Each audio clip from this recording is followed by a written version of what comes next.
Hello and welcome to the Highlands of Scotland. My name's Pete Crane and I live in the Cairngorms National Park, and I'm going to share with you a little bit of my story of contracting viral encephalitis and living with the impact that's made on my life. So first, a little bit about me. I'm married to Lorna. We have two grown-up children, Rachel and Joe. We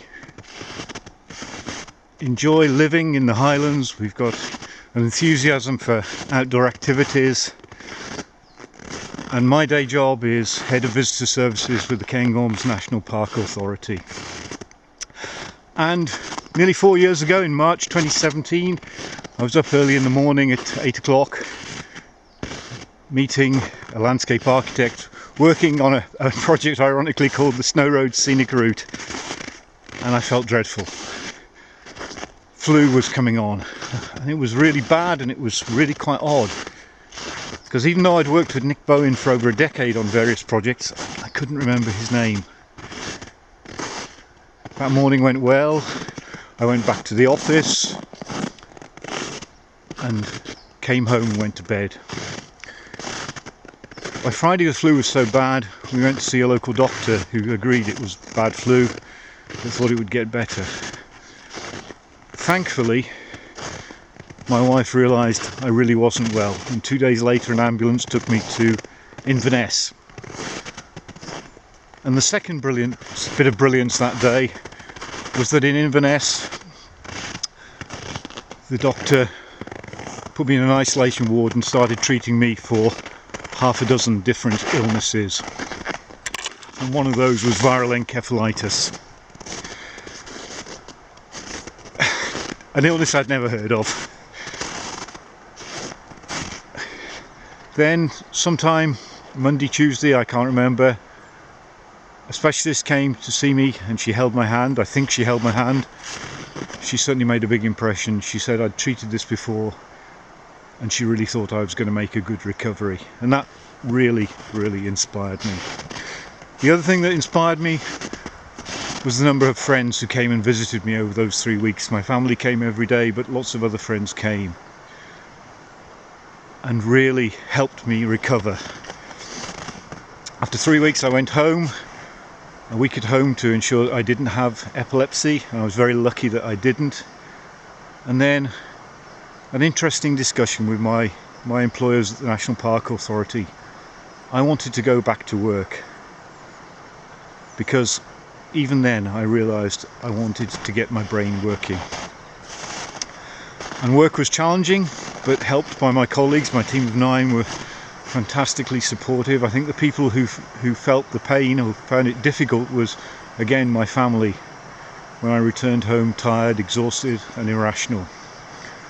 But I got better and work got harder, conferences, presentations, back to normal. Well, I think it was back to normal for most people around me, but again, it was family and close friends who saw the difference. The Encephalitis Society and the website and the contacts and the information I made through that was fantastic and really helped my recovery. I think the gap was the support for my family. Lorna and I saw a psychologist 15 months after I left hospital, and that was very helpful and very useful about how we could work together better, but I think it came a bit late. It's also, living in the Highlands, very difficult to find other people to talk to face to face. In 4 years I've met 2 other people who've had viral encephalitis, and both of those have made a very good recovery. But without the contacts with Encephalitis Society, I'd be very much alone up here, I think. My reason for doing this was to, I think, continue to raise awareness of the illness, but also to highlight from my experience, I think as much support is needed for the carers and the family as it is for the victims. And I think it's also, in this difficult time of COVID, it's difficult to raise awareness still for this illness, and I think we need to do that.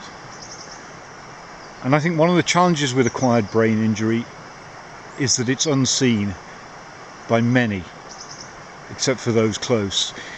If I'd badly broken my leg, I'd obviously limp, and people would ask how I was. They'd talk to my family and say, "Is Pete okay?" But with an acquired brain injury, and with a recovery like mine, where the changes are subtle, where they're not always seen, I think that's more challenging. So I'm really happy to share my story today, and I hope those few insights help to raise awareness and give a personal feel to what it might be like to live with encephalitis.